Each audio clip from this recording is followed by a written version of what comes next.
Sixth Circuit Court. This Honorable Sixth Circuit Court of the 20th Judicial District of Tennessee is now open pursuant to adjournment. All who have business before this court, draw near, give attention, and you shall be heard. May God save the United States, the state of Tennessee, and this honorable court. Please be seated. Good morning. Good morning, Honor.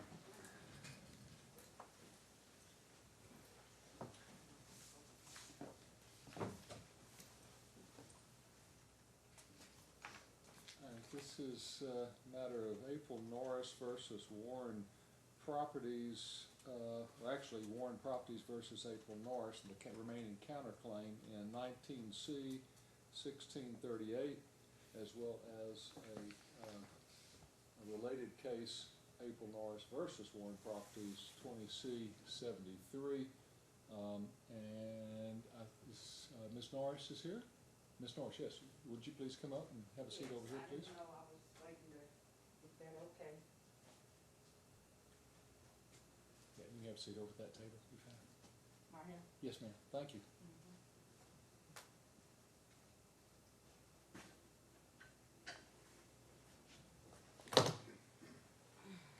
All right. In this case, just so everybody's aware, this court is the official record is a video record in this courtroom, and therefore everything is recorded. Ms. Norris, I understand you've contacted my clerk and have requested a copy of the proceedings.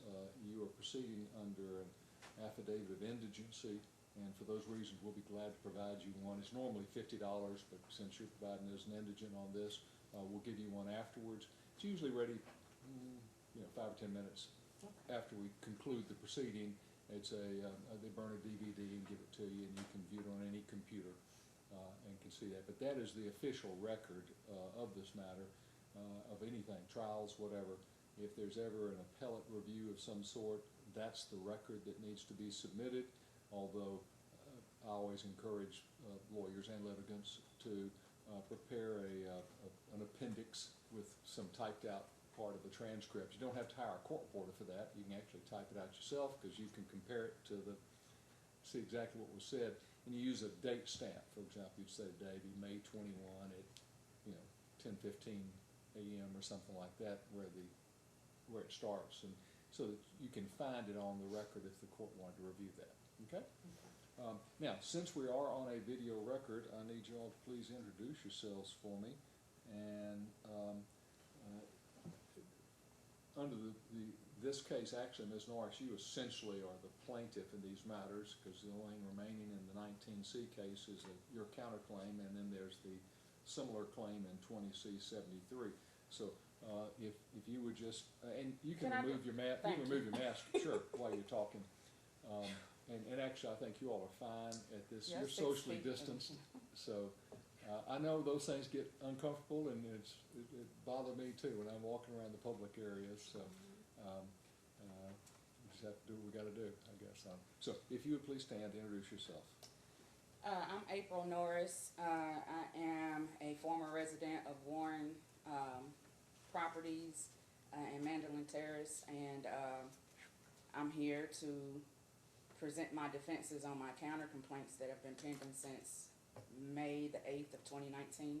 Sure. And I've recently been evicted while my two counter complaints. All we're doing right now is just introducing for the record. Oh, well, yeah, that's who I am. That puts a face with a voice. Right. Okay. Good morning, Your Honor. Jason Mangrum. I'm here on behalf of Warren Properties, and I believe my co-counsel, Elizabeth Crookshank, is on the phone as well. As I understand, Ms. Crookshank is on the phone as well, and we are on. Ms. Crookshank, can you unmute and introduce yourself for the record? Yes, this is Attorney Elizabeth Crookshank with Crookshank Gerson, and I also represent Warren Properties.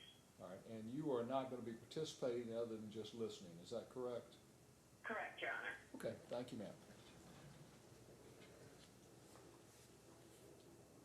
All right.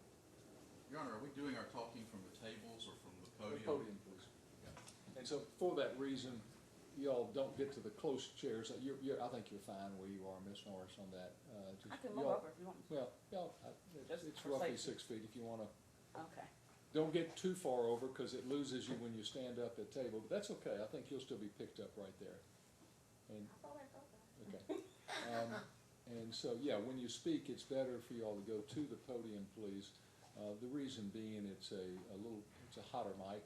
It picks you up easier. These microphones on the tables will pick you up, but it works better at the podium, and it's just a shot of you on it. You'll see when you all get a copy of this, it kind of, the images jump back and forth between whoever is talking or an overall view of the courtroom, so you can see what's happening. My paperwork is sitting on my desk, please, Gary. Let's start off with this one.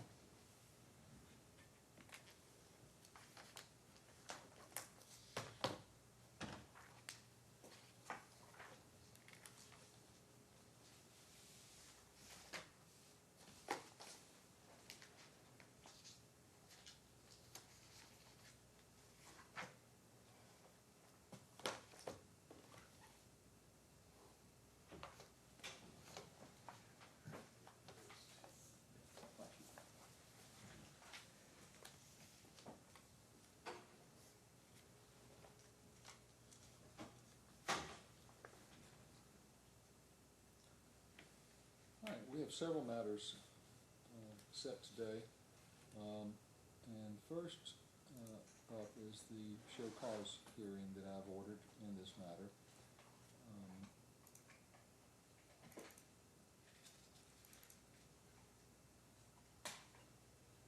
One thing also, just to advise you all, what I'm typing up here, there's a record that is attached to the video and allows you to jump to different sections. So I try to give you areas. So you'll see it says next motion, and I'll say show cause hearing or response, reply, things like that to facilitate your ability to jump between them on your computer. And there's a program that my clerk can tell you about, the Jefferson Audio Visual Services program that's called Case Viewer, and allows you to look at this, and it's a hyperlink to different segments of the video. When I'm doing all this, I'm not ignoring you all. I'm just trying to make an entry so we have a roadmap instead of just giving you. It's like the old days when you used to have VHS tapes. We used to have VHS tapes, and okay, here's your tape. You got 8 hours of tape. Go. Good luck finding what you're looking for. This is much better on it.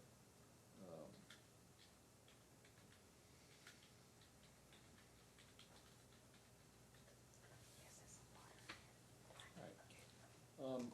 First matter up is indicated. I'm sorry. Ma'am? Can I Oh, get of course, some? yeah. Okay. Help so. The first matter we have is the show cause order that the court sua sponte entered as a result of receipt of a voicemail on the court's official answering machine, or the court office answering machine. There are rules of decorum and conduct that apply to courts, and the basic foundation of that is good manners. Everybody's aware in our civilized society that if you're in a restaurant or someplace, you need to be polite and respectful and considerate of other patrons there.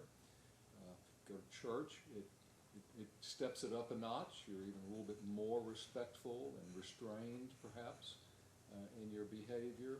And in court, we have rules that apply to lawyers and litigants in court to require folks to operate with basic levels of courtesy, civility, and in the case of lawyers, professionalism. There are actually rules that are established for that.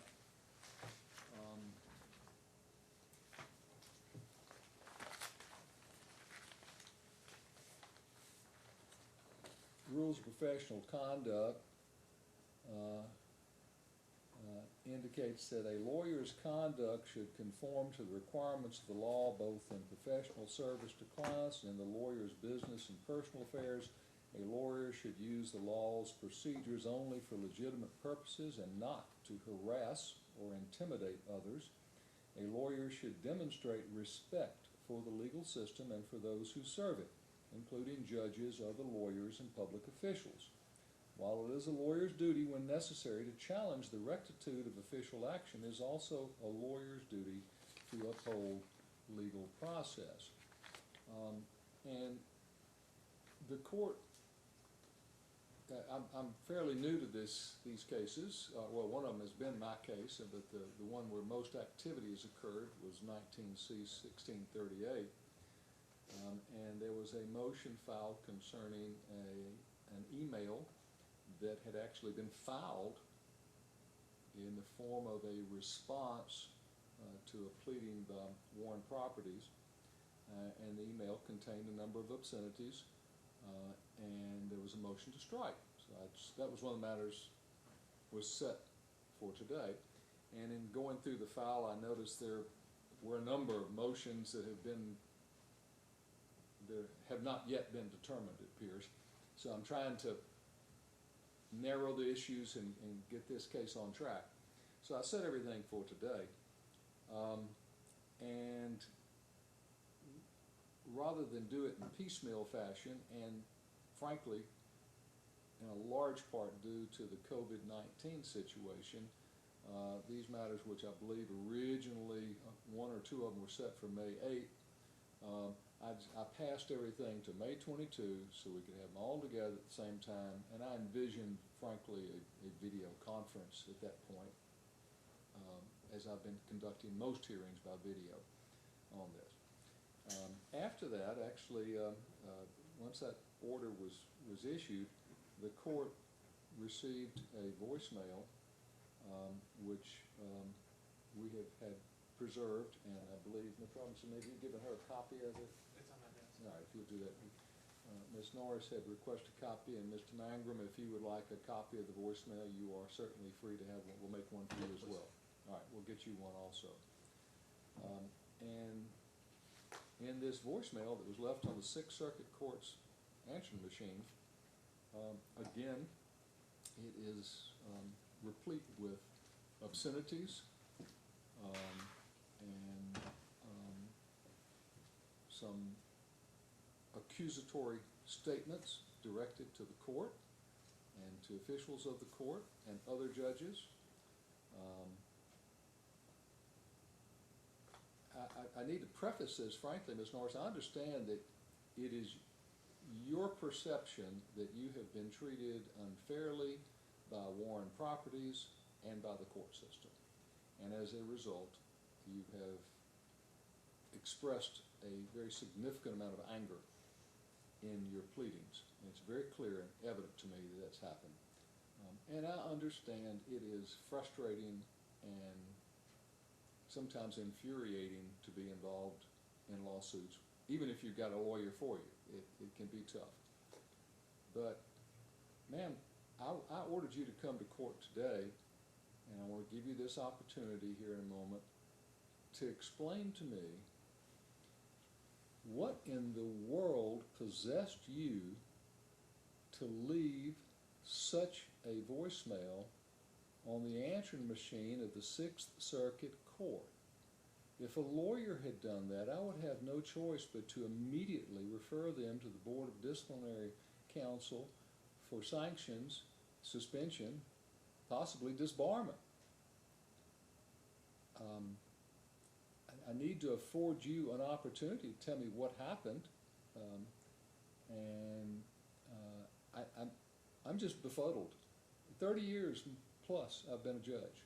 Never have I received anything remotely similar to what you left on this voicemail.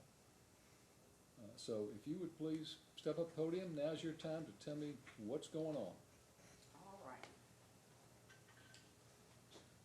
Well,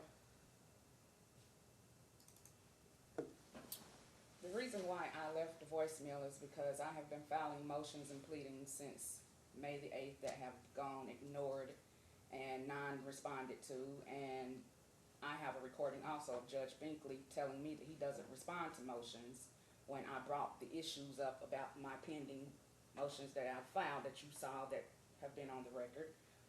In the meantime of me filing all these motions, and I'm not an attorney, and I am a person with a disability that suffers from a documented mental illness, that, you know, my landlord was aware of, being that it's my source of income to pay rent. And being that I had provided as much proof and evidence of my counter complaints to their claims of unlawful detainer, they were all being ignored.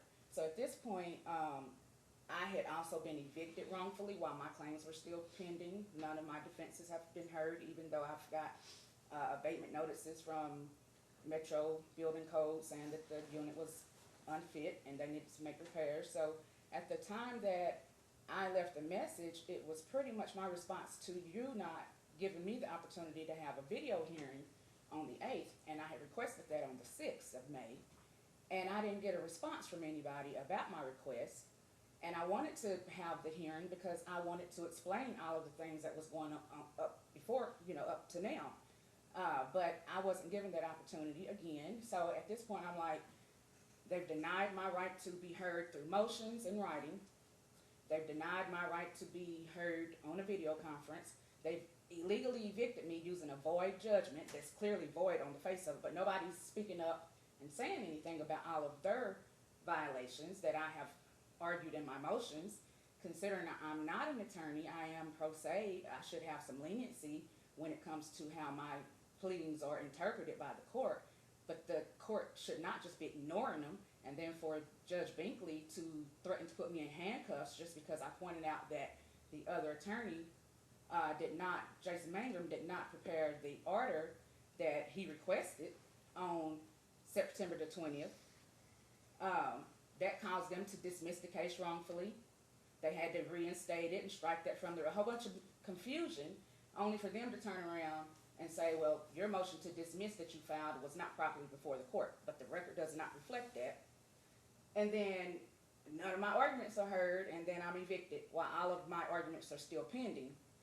They filed another unlawful detainer before they even dismissed this. And these are all violations that, according to the rules of professional responsibility and stuff too, and all of these rules, but nobody's saying anything. And so if I can't come into the court and be heard fairly, I've lost my right to my housing, I'm homeless. At this point, I have nothing left. I've tried to be respectful. I tried to use manners. I was raised well. It's just that when you are put in a position to where everything that you have to present a clear argument, considering I'm not an attorney and nobody's offering me any reasonable accommodations, that are available, what do I do when I'm homeless? I'm wrongfully evicted. My child is separated from me again. This is something that people should not be okay with. And it's not like Warren Properties doesn't have a history of this. There's several court cases of them discriminating against people with disabilities. And the record alone shows so many violations on their behalf, and I'm just wondering why those have not been addressed before we're talking about my contempt of the letter that came behind me not getting a notice of you continuing my summary judgment motion. I filed an objection to it being transferred to you. That didn't get addressed. I think all those things should be addressed before we talk about why I sent the message. I sent the message because y'all have pushed me and pushed me and pushed me by ignoring me and taking my right to housing from me. I'm a human for one, but I am a person with a disability, and the symptoms of my disability are under a lot of pressure, such as being wrongfully evicted and mistreated by the court, threatened with handcuffs for speaking up about something that they didn't do. That should have been a sanction. That's not appropriate, and the judges are also required to show respect, from what I read, and I didn't get that. I got threatened with handcuffs for just pointing out what went wrong, that the record shows. So, yeah, I don't mean to be disrespectful in any way, but I do want to be respected just as well as anybody else. If you can see the motions that I filed up until that last one that I sent, that was an email actually, I didn't use profanity in any of them. Check it out. It was the email and the voicemail. But everything else You're saying there's no profanity in the voicemail? No, I said in the email and the voicemail. You said that in the order, right? Ain't that what you referred to? Right. There's an email that Warren Properties has moved to strike. That had profanity about how I felt about them in the courts. Last time I checked, the F word is an obscenity. I didn't say it wasn't an obscenity. I'm saying that besides those two items, Everything else on the record that I filed did not have any Oh, obscenities. To my knowledge, I think you're correct. Right, so All right, I'm just saying that My that question is, came behind. why'd you do those, well, right now, why'd you leave a voicemail from my court? Because your Where- court was ignoring me, sir. I mean, like, I've been trying to, that was my hearing date for the 8th, and I didn't get notice of the continuance until after. I mean, like, I don't know how to respond to you all. I mean, been told by the presiding judge Why that did you use that y'all don't language? respond to motions. Why did you use obscenities in the voicemail? Why did you, I believe, I call was- me a crook? I was angry and hurt, and I felt like you all were just ignoring my right to due process. I could not be heard through motions without profanity. I could not be heard through a video, and I just said all this. And like I said, I am a person with a disability. I'm human, for one, and nobody should have to be removed from their housing when all of this evidence shows that it wasn't legal. The default judge, I've had so much stuff done to me illegally, and nobody's saying anything about it, but it's all in the motions. And that's why I'm saying I think we should review those before we talk about how, and it will give you an understanding of what led me to be angry. Put yourself in my shoes and look at all of the things that I'm having to do just to have the right to housing, fair housing, that I was paying for until the codes came in and pointed out, you know, I'm doing it the way I'm supposed to. You're supposed to give them 2 weeks notice, let them know, look, this is a violation, need to be fixed. If you don't fix it, I'm withholding rent, I'm calling codes. All this is documented. But I get evicted using a warrant that has a date of a hearing of November the 20th of 2020. That date ain't even came yet. On top of that, they put, if it was November the 20th, a judgment didn't get entered against me on November the 20th of 2019. I appeared in general sessions. They didn't. They reset it. They've always been the ones to reset it and reset and reset, not me. But it's funny that my claims are the only ones remaining, but it's like they're getting all of the benefits because they're attorneys. Well, I'm not an attorney, and I shouldn't be held to the same standard, but I should have my motions respected and heard by the court fairly without just jumping to, well, why did, after me, basically the way I'm taking it, you've dealt with all this triggering since May the 8th of 2019. Why now do you cuss us out? Everybody has a breaking point, sir. Like I said, I'm only human. And I've showed through several motions, I have the ability to communicate without using profanity. But when I realize that the people that I'm trying to respect no longer respect me, why do I owe you any more respect? That's how I feel, because you're not even responding to my fact that they didn't have jurisdiction, they didn't serve me properly. None of this should have happened. But I'm supposed to just remain calm and, you know, respectful to people that don't respect me. And that's just not how I see things. Maybe it's a little warped, but that's just, to me, I feel like we should address some of my motions, since my claims are the only ones pending, before we start talking about why did you leave a threat. And it wasn't threatening, it was just profanity. So if you hold me in contempt for expressing my feelings about how I feel about how I'm being treated, I don't know what to say. And that's where we are. I don't know if that answers your question, but my motions have argued over and over, and I'm just repeating myself. I'm tired of repeating myself, and I've lost everything in the middle of repeating myself, and nobody's even took the time to actually read my motion. Binkley did the first day I came in there, and he accused me of not writing my own motion. It's a recording of all of this. It's a recording of him threatening me to put handcuffs on me. It's a recording of him telling me he went across the street to get a default while we were in Binkley's court. Nobody's saying anything about any of this. That's an ex parte meeting, right? And then for us to get it dismissed because it wasn't valid, I'm having to do all of this myself. I don't have an attorney, and then I end up evicted. That's where we are. But as I say again, I'm a person with a disability, and as a reasonable accommodation, I feel like somebody should appoint me an attorney. If you feel like my motions or what I've said is something that you feel like this is going to be a pattern or something, well, help me out here, because all I'm trying to do is get some resolution and some justice. That's all. All right, you may have a seat.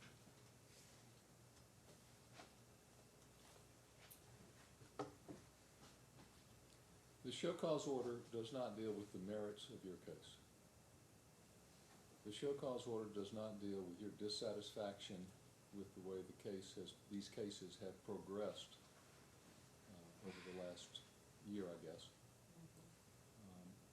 The show cause order deals with your willful, intentional utterances of profane, disgusting, obscene, threatening, and harassing language on a voicemail for the Sixth Circuit Court of the 20th Judicial District.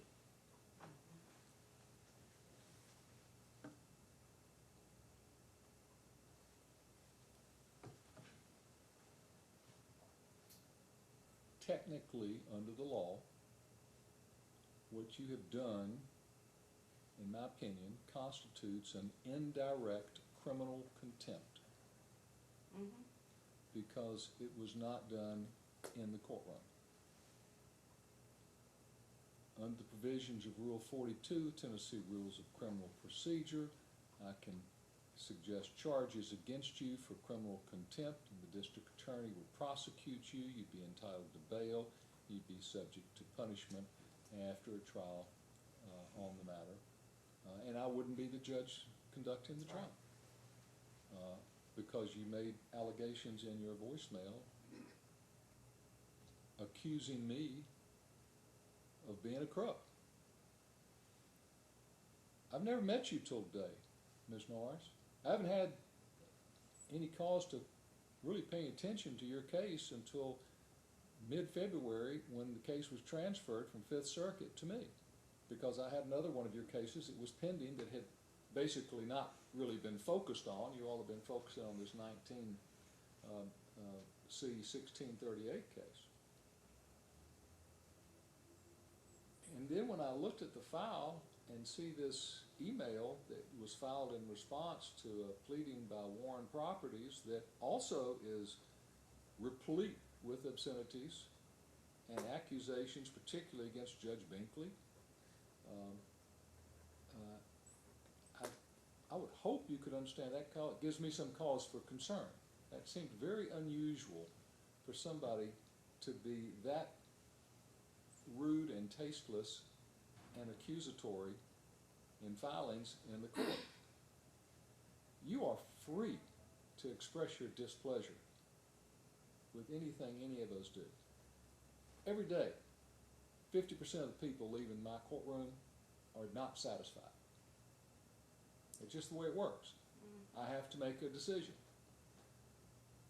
And you can express your displeasure, and you could have called and said, I object to the matter being continued. I think I should have had my day in court. I don't think this is fair. Things like that. You've got a First Amendment right to say certain things. What you don't have is a right to require my staff, me, and others to hear your foul language. Now, I've had a somewhat similar situation not too long ago with, it involved a lawyer who's now been suspended. And the steps I had to take were to put down an order which seems totally unnecessary based upon general rules of conduct in courts and rules of decorum and just common decency, but nonetheless, I'm issuing an order that I find that your actions were willful and intentional in leaving this voicemail. They are without justification. You can express your displeasure, but you can't curse and make accusations, just groundless accusations against people you don't even know, accusing someone of potentially criminal conduct. That's just wrong, and you need to know that. Please understand that. But I'm putting down an order that you are prohibited from communicating with the court or any staff of agency or staff of the court, with counsel, opposing counsel, or other litigants in a disparaging manner or use of obscenities or threatening or harassing, And if you do it again, you will be in contempt, and I do not want to do it, but you will be put in jail. Please understand that. Govern your tongue.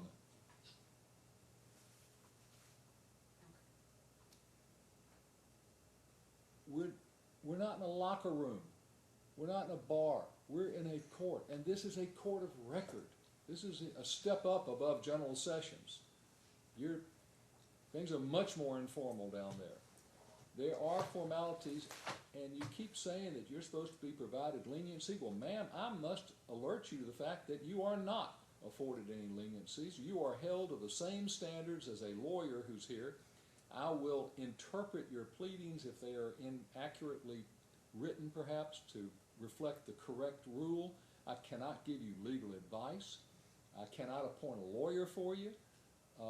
You've got a right to represent yourself, but if you do, I've got to hold you to the same standards because, frankly, I've got to be fair to the other side. I can't just bend over and say I'm going to let somebody who's representing themselves get away with anything. I cannot do that. You've got to see that. I mean, you certainly appear to be an intelligent lady and you speak well. And you say you have a mental disability. I'm still not clear on that. What is... Bipolar 1. Okay. Are you taking medicine for that? Well, honestly, my mental health provider denied me medication back in 2017 in New Rutherford County. There's a case pending for that before the Tennessee Claims Commission. I'm just fighting for myself to be treated in a non-discriminatory way, considering I am a person with a disability. And I feel like the things you're saying to me don't apply to him, because you all are not addressing any of the things that I've pointed out in my motions that are illegal, like them illegally evicting me using a void judgment. Like, that came first, and that was inhumane. That was horrible. That was not something that a human should do to another human if they cared, especially during all of this COVID-19 and everything else. I mean, I'm homeless literally due to nothing besides somebody discriminating against me, but we ain't addressing that, and we keep going back to my profanity.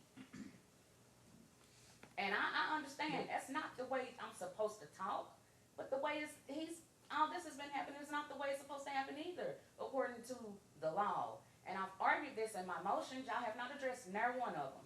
And Judge Binkley even said he don't respond to motions. So what do I do? Well, ma'am, we compartmentalize things in court. I'm homeless And I'm illegally. here on one thing right Okay.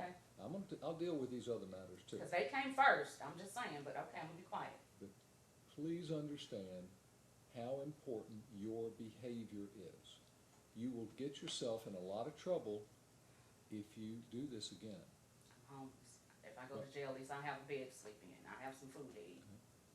Do you wish to be evaluated for No. possible admission to Middle Tennessee Mental No. Health? I'm great. I'm homeless illegally. For somebody to illegally evict me, that's what I'm saying. That's gaslighting type stuff that I've been experiencing in the motions. And that's why I filed a thing. I asked for him to be sanctioned. Ain't nobody saying anything about that, but go ahead, sir.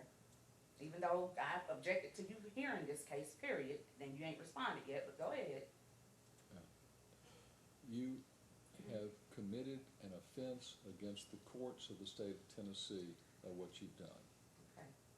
I'm not imposing a sanction on you right now other than I'm alerting you, and I'm telling you from the bench right now, and you're going to get a written order telling you that you cannot make these type of comments. Should be just human nature. You should understand it. Don't do it. And I wouldn't tolerate it from him. Mr. Mangrum was speaking to you in that fashion. I wouldn't put up with it either.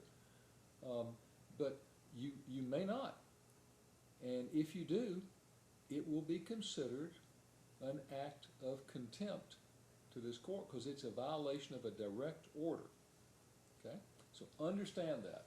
That ties me into one of the other motions that's up here. There's a motion to strike filed in both 19C 1638 and 20C 73. The email that was submitted was totally inappropriate. It is full of obscenities. It has accusations that are unfounded and unnecessary. I can find no other basis than being submitted to harass, embarrass, and annoy individuals. The motion to strike and place it under seal is granted. You know what he is, though. Anyway, Yeah. okay, sir. But you know, this is my Ms. issue. Ms. We're not Norris, addressing none of the things in my motions. Ms. Norris, Yes. you need to understand another thing about the procedure here. We're not in a conversation, you're in a courtroom. You will be afforded an opportunity to speak and explain your position, but you will also not interrupt me or Mr. Mangrum, somebody else when they're speaking. I'll give you an opportunity. Now, you had your hand raised and you wanted to say something. Is something you want to say? Yeah, I'm wondering why is it that you are addressing the issues that the things that I violated, but you're not addressing any of the violations that went on before then that are in my motions. Like, I filed motions too, asking for sanctions and none of that's addressed. Well, I'm going through things, ma'am. But you- And these two tie together. Okay. You used a foul mouth. All After right? I found Don't all do that it other ever again. Okay, I hear you. I don't have a need to. As I We can said, just get done govern with your this. tongue. You have the ability to do that. You I can really control do. what comes out of your mouth or what you write down. Do not submit any more obscenities or anything that's harassing or threatening to anybody else in this matter, okay? Can And you that's make the why I'm same dealing order with for these my two matters speech, too? first. Okay, okay. Okay. All right. Now, we have in 19C 1638, Ms. Norris, you filed something styled a motion based on a 12/13/19 hearing. Respectfully, that motion is denied. It is frivolous. It is not based on any legal premise of any sort whatsoever. It frankly was nonsensical, and there's no need to even have any What is discussion. it, which over one that. was that one? Let me see. It was filed January 22nd, 2020.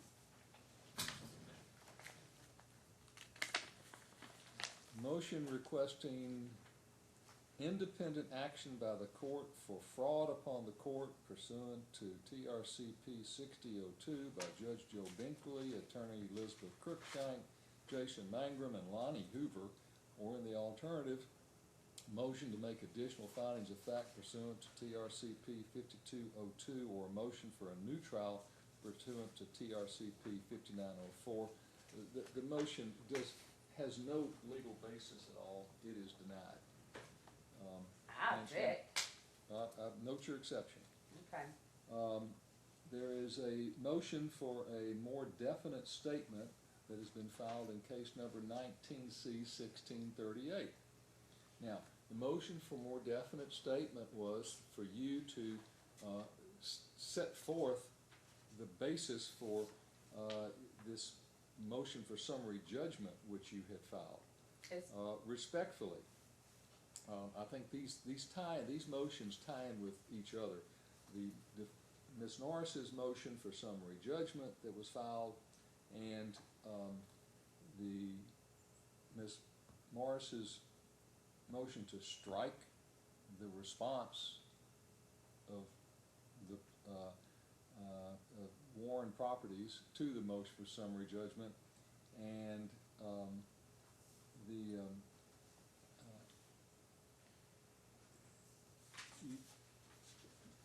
the more definite statement is well taken, and I think that there's actually a better solution to this. You have been operating under the assumption that a written response was required to a general sessions pleading. It is not. So, and that's a problem. When I get general sessions appeals, it's done fairly loosely in general sessions, but there's not a required responsive pleading like in my court. But there is an option that frequently I will employ, and that is I require a formal complaint and a formal answer on this matter. And I believe that to solve the questions that have been raised by Warren Properties, where they just simply want to know specifically what are the habitability issues, what are the other claims that you have on this matter, they need to be spelled out in a formal complaint. And I've seen some of your other pleadings. You obviously have access to a computer, which is No, great. I don't. It was in the apartment that they confiscated illegally. All of my belongings, my whole household full of furniture. And this motion for definite statement was on 19C 1638, and it had been pending for over a year before he filed this, so it's a little untimely. He'd already filed a motion to set trial on this case, which that meant he understood. He also filed a voluntary non-suit. Well, So the, that's why I said what I said. I mean, how do you do all of that? You've rested your case on that, and then you're saying you don't understand after you filed a motion to set it. According to the rules, that's not supposed to happen.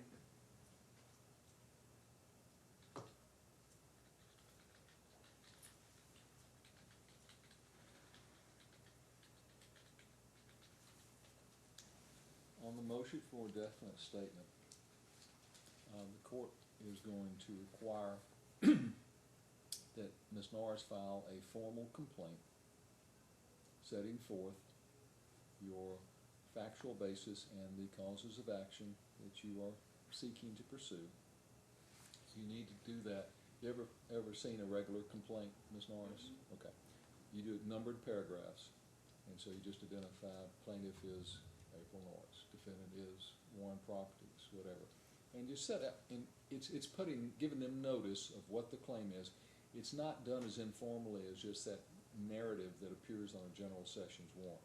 So you do it numbered paragraphs, and then you say whatever violations. If they violated some Equal Housing Act provision, if they committed some negligence, if it was fraud, or whatever your claim is, you need to put forth your claims in that.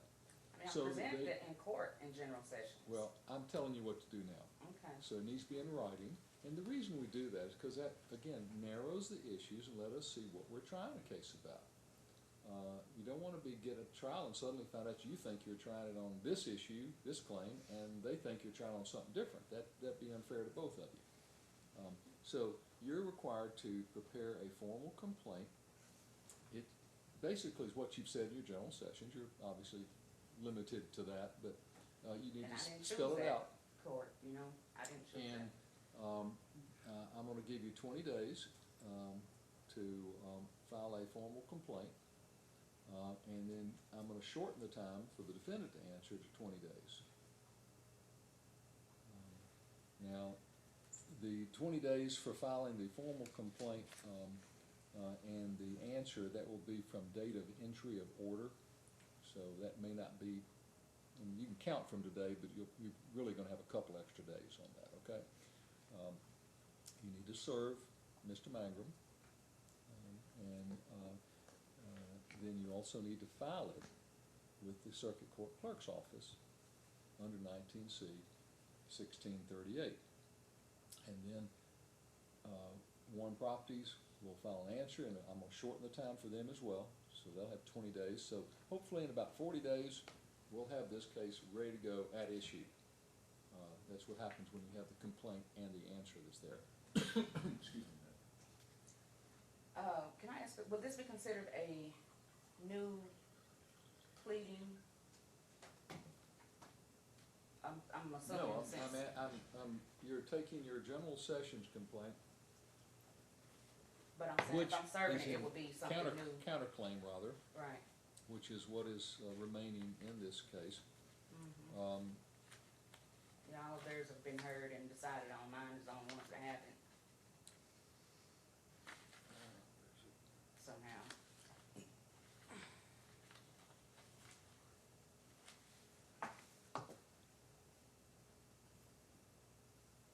Let's see, improper service, habitability violations, retaliation for complaining about habitability violations, disability discrimination, and FHA violations, harassment and interruption of water services, interfering with the right to live peacefully in my unit, prohibited lease provisions, and breach of lease agreement.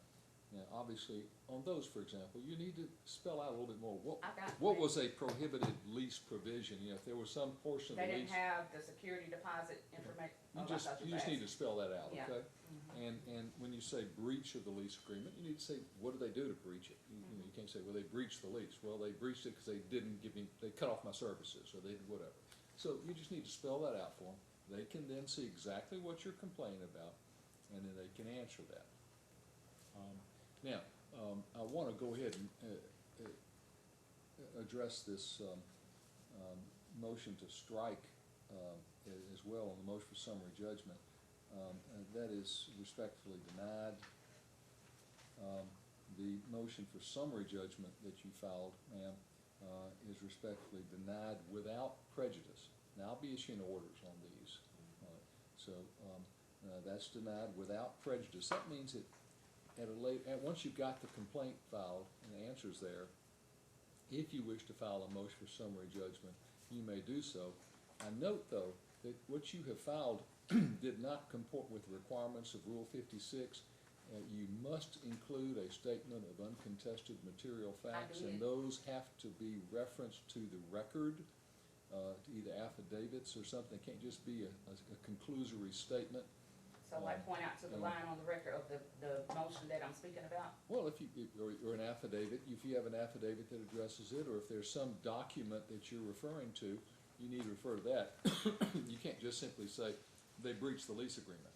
I don't recall doing that in my statement of undisputed facts, Well, but anyways. But again, when I do it without prejudice, that means, I'm not saying you're gonna lose on a summary judgment, I'm just saying, right now, we're gonna Drag it out a little more. I'm clearing the decks here, so we've got a clean case. That's what we need to do. As I said, the motion to strike, the response to the motion for summary judgment is denied. Again, there's no legal basis for filing a motion to strike a response to a motion for summary judgment. He did not respond to a summary judgment the way he was supposed to, which is to address each one of my undisputed facts that did refer to the record specifically. But anyways, go ahead, sir, because I already know what to do from here. And Ms. Norris, I'm giving you a great deal of leeway right now. Thank you. But in the future, please don't carry on as a conversation. Reserve your comments to when you're given a chance to speak on something, okay? And the other matter we've got waiting is a motion to partially close discovery. Respectfully, I'm going to treat this as a motion to compel. I think that the motion was not properly styled in this because the complaint is that you have not complied with the case management orders. We've had 2 case management orders in this matter. Really 3, but one of them didn't get documented. Well, maybe 3, okay. But the most recent 2, Yeah. I've got, there's one that was,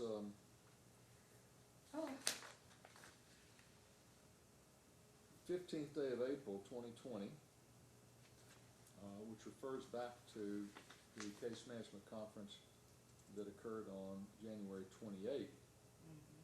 Now, these orders were filed, the January 28th order was filed on March 6th, and the 15th day of April case management conference was filed on May 6th with the clerk's office.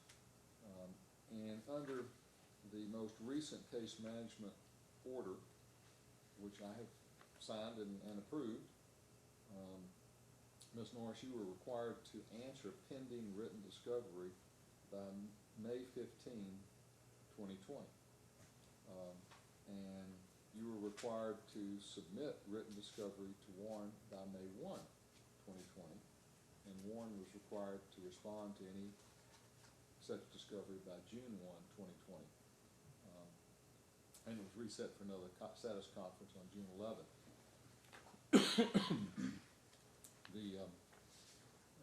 Apparently, written discovery was submitted by Warren, which has never been answered. So When was it submitted? I'm going to. I'm sorry. They've already submitted written discovery. Mr. Mangrum, you all have submitted discovery, correct? Correct, Your Honor. And I may be able to address this motion that would help a little bit. I initially filed this because of the missed deadlines. And the reason it wasn't a motion to compel was because that May 15 deadline had actually not come yet when I filed this motion. Given that we're going to file a real complaint and have a real answer and have more clear issues, it may be wise to just table this motion altogether, You wanna because strike your that's probably going to trigger all new discovery, I would suspect. Okay. You wanna I'll strike the motion, yes, Okay, sir. so I'll strike, that motion is stricken.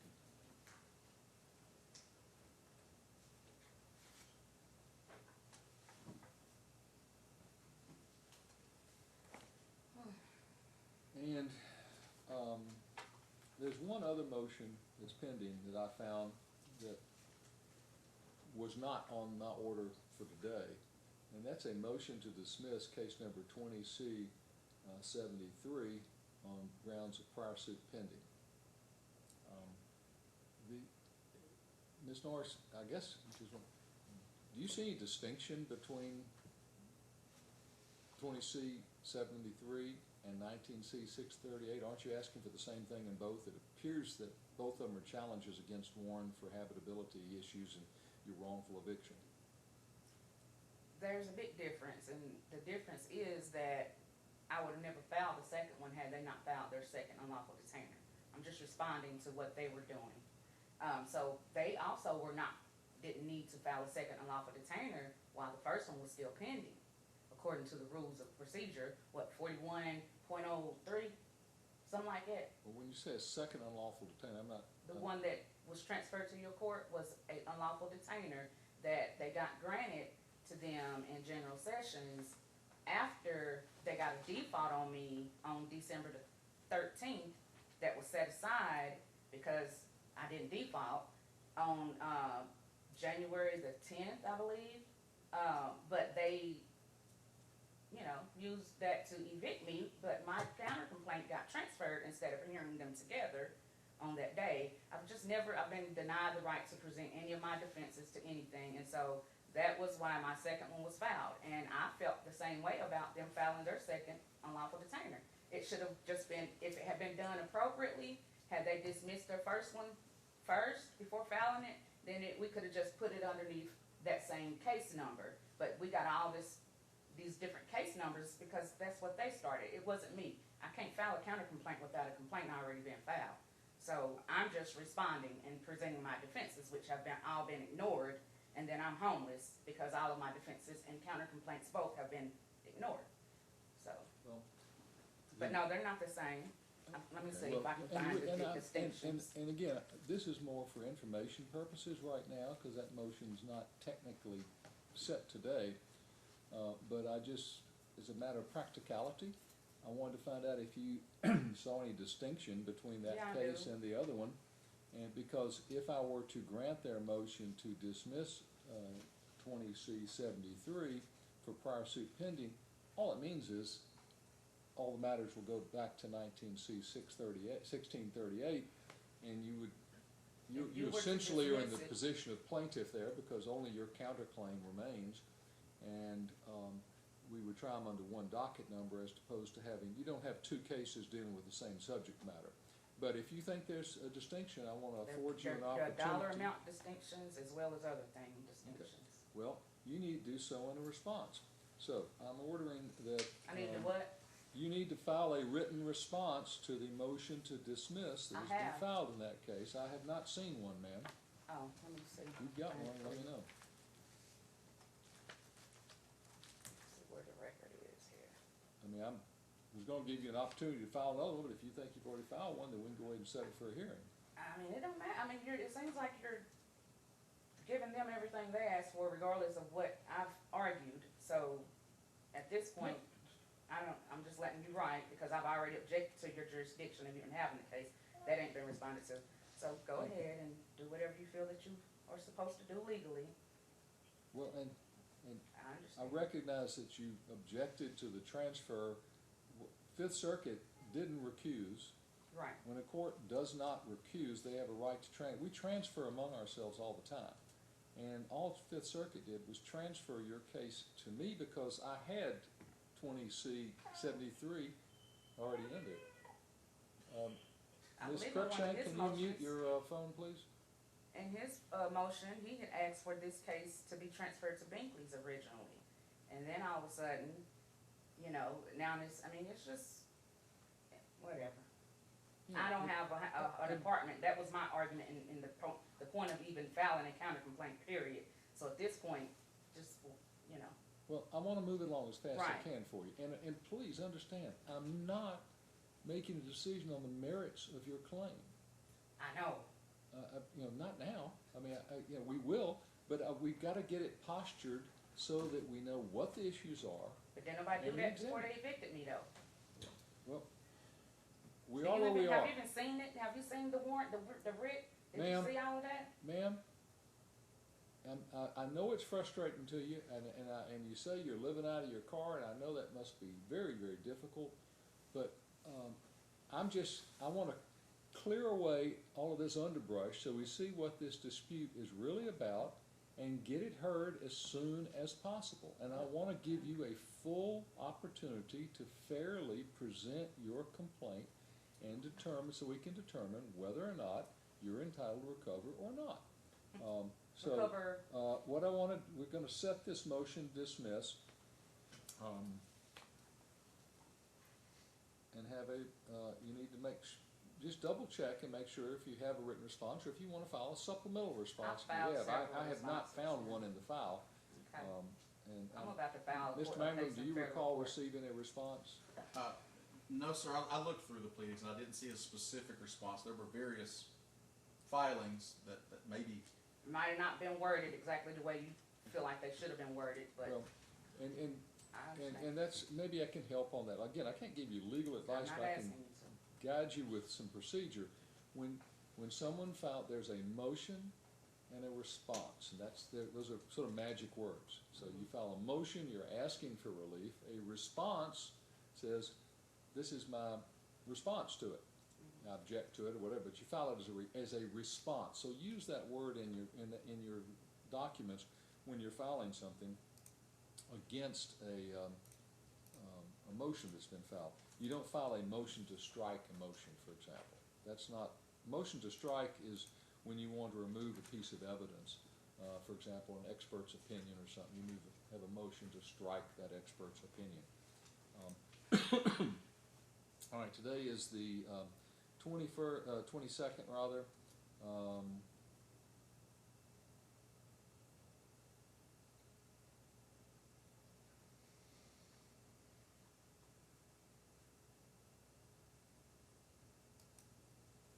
Let's set this for June 12th.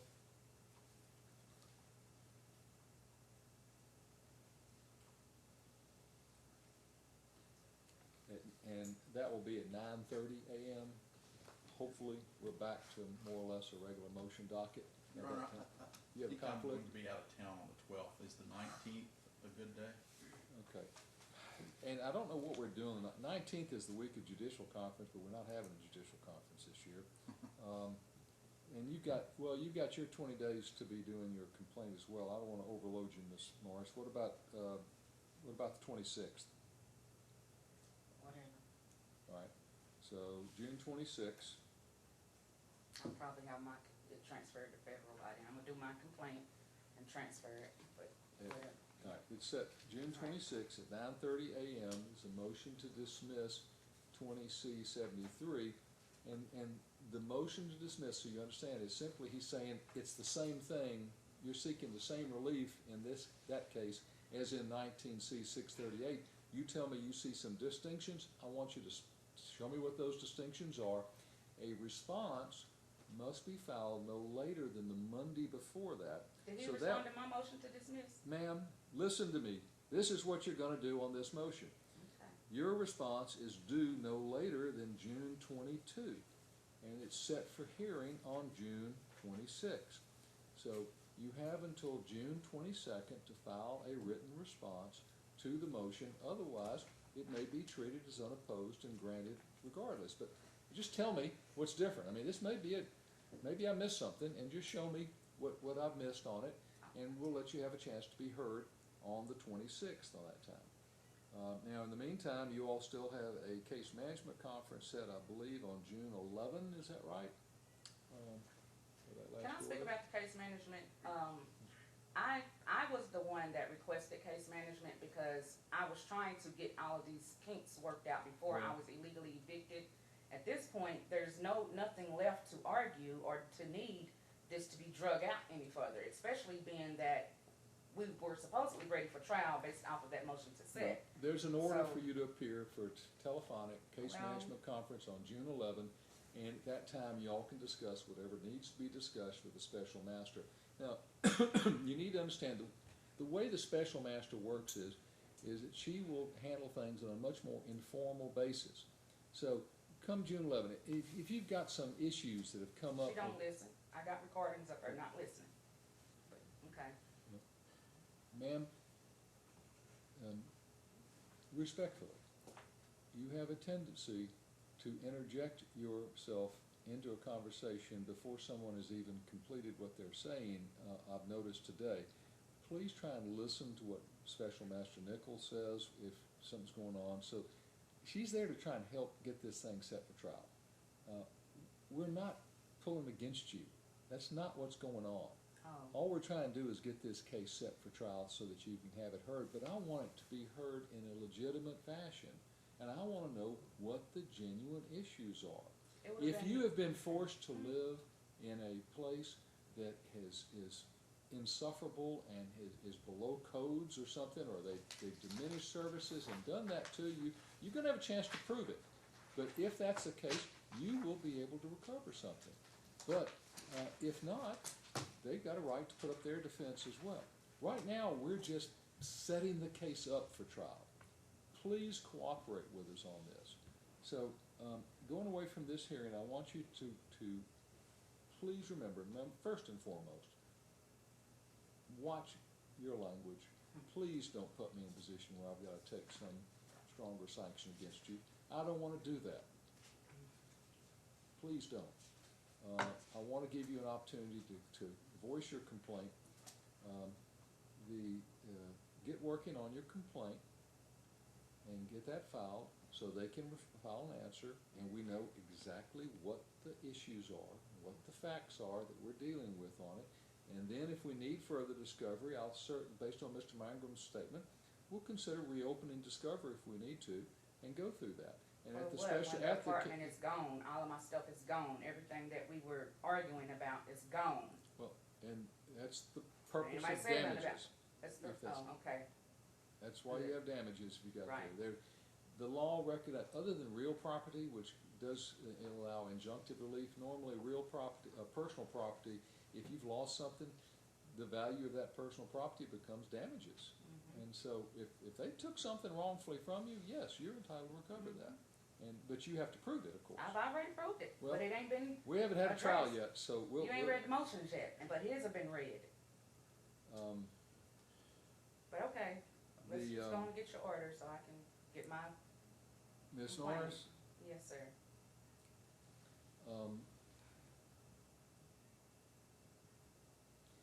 Please be as clear as possible on your complaint. The complaint doesn't have to be very wordy, it just needs to give them notice. So I'm not asking you to write some real lengthy document. You just numbered paragraphs, and it looks like you probably can do it in, maybe 20 paragraphs or so. Say, this is what happened, and this is what I think are violations of the law, and I want these damages. And then Warren has to respond to it, and we can proceed at that point.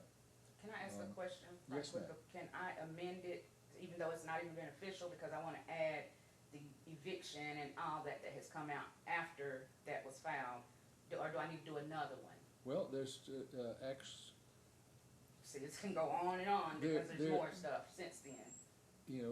I don't know what else you want to add. Put in there what you think needs to be in your complaint. When you say amend it, again, we deal with terms of art.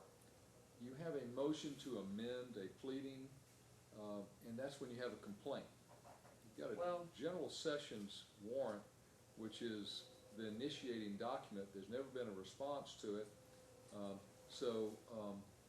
Normally There people. has been a response. There's not a formal answer, ma'am. And again, I'm sorry, it's legalese. You've got a complaint and an answer, and I'll use response and answer interchangeably sometimes on that. There's no answer to your general sessions warrant. So that motion So to set was not an answer? No, that's not an answer to the I thought it complaint. was, and then he had like 3 things in there: motion for bond, motion for back rent, motion for. Well, No the law in answer. Tennessee usually requires that if a tenant loses at the general sessions level and I didn't appeals it, lose. they've got to post a bond. I didn't lose. It was And- transferred. And, well, then, if there's a requirement for a bond, I It wasn't, and that's why he haven't didn't get gotten it. to the merits of that. That's not an answer to the complaint. A motion to set is something separate So and he apart, just and I don't have didn't any answer. motions to set in front of me. Once you're ready, we're gonna set the trial. I I've wanna been get you, ready. I wanna get you tried as soon as possible. I asked Miss Marsh to go on and set it. She Well, said she don't know when we they- gonna have a trial date. Hopefully, I guess not now that I'm homeless. There's no reason to be in a hurry. hopefully in about 40 days, we'll be in a much better position to get this thing set for trial on it. The record shows everything that's been filed, but thank you so much, sir. I'm gonna file the complaint, and then I'll go from there. I will do that for you. But do file this complaint, I so said then that. they've gotta do an answer. And, if you wanna file a response to the motion to dismiss, you can do that. If you wanna just proceed with everything under 19C Nope. 638, you can also, people sometimes cooperate in Really? legal cases. And sometimes they'll say, You I thought they really don't have an cooperated before they objection. evicted me illegally. You could say, I really don't have an objection to just hearing everything under 19C They haven't made it 1638. easy for me. I'm homeless because nobody's hearing nothing what I'm saying. So no, I don't wanna make it, no, we're not gonna separate it. It wouldn't be 2 separate ones had he not did it separate. Well, I'll hear what you have to say about it, and I'll make the decision of whether or not it goes separate or not. So we'll take a look at it. But I wanna give you a chance to file a proper response to that motion, and that's due, remember, June 22, and y'all are set for hearing June 26. I'll send out an order on these matters, and I'll include all of those, and Mr. Magrum, I'll include You're that gonna include the you've one about my strictly. objection to it being transferred in order for that too, so I can address that. I don't know what, you filed a document called an objection to the Yeah. transfer. There's no motion that's associated with that. I just So- tried to explain to you how cases are transferred in circuit court, ma'am. Right, And but that's how I they're thought done. that If you when- wanna file a motion for something, I will address a Okay, I will. motion. I'm gonna file a But motion for I your refusal I do too. wanna caution you, you will be held to the same standard as a lawyer. You will file motions appropriately, that are appropriate under the rules of civil procedure or the law of Tennessee. Be aware of something called Rule 11. There is Rule 11, that if you file something that is for an improper purpose or has no basis in law or fact, then there may be sanctions available under that as well. And that applies to attorneys too, It right? applies to them as well, if they should file something. Somebody's not Absolutely. looking at that, cause, Ma'am, yes, all right, again, I've afforded you a great deal of leeway Right. now. In the future, when we have hearings, we won't be conducting conversations like this. You will come in, you will argue your motion, he will argue his response, you will reply to his response, and I will make a ruling, and that is it. Or in reverse, if he has a motion, he'll file his motion, he'll argue it, you will argue your response, he will argue his reply, I will make a ruling. We will not have this give and take conversation like we've been having this morning. right. So, again, just, do the best you can. You have dealt with an eviction. Did you check with legal services to try and get a lawyer? They're a joke. I have no other Access to options justice. for you. Well, I know, and that's okay, because I'm doing pretty good if people would just read my motions instead of just judging it based off of the heading or the pleading. But that's okay, cause I'm gonna do the same thing I did for Judge Binkley. I just was gonna encourage you to check with legal services. They might be able to I'm assist working you on on this. But if you wanna do it yourself, that's fine. And I'm sorry that you have such anger about the system and what you feel has been inappropriately done to you. All I can do is tell you what's in me and what I'm doing. I'm gonna treat you fair, but I'm going to be firm. I'm gonna follow the law. And you may not like what I do, but I'm not doing anything to do it against you. I I'm don't not feel doing like anything to you do it in addressed anything favor of in any them. of my motions. You just agreed to strike everything without even reading half of it. What do you think I've been doing I the don't know past what you've week, been ma'am? doing. I mean, I'm just saying, it seems like if you was reading it, you would reach a different conclusion at this point, because they have Madam? violated my rights. from Madam, day one. what you have submitted has not been in the least bit persuasive so far. Okay. So learn how to According to make a you. persuasive argument, According to okay? you. Okay. Please, and do not use obscenities I won't. or accuse myself, my staff, or any other judges of any inappropriate criminal conduct in any filings that you have. If you want to tell people you don't like Tom Brothers, go right ahead. It's not about me, it's about the office of the court. So saying that it was an ex parte meeting, that's accusing somebody of something criminal? I'm talking about you use the word crook, and I'm not gonna tolerate that. So, That's how I felt, you, but you, okay. you've got your I'm- chance. All right, sir. In the future, I'm I not, don't plan on if being I in have to this be court no stern, more, I just to will be be. honest, sir. So Don't I make won't me use be it that to way. you no more. Thank Okay. you. All right. Thank you all very much. So And the order will be, excuse me, Mr. Mangler. One more thing out there, there's a motion for default that's kinda hanging out there in 20C73.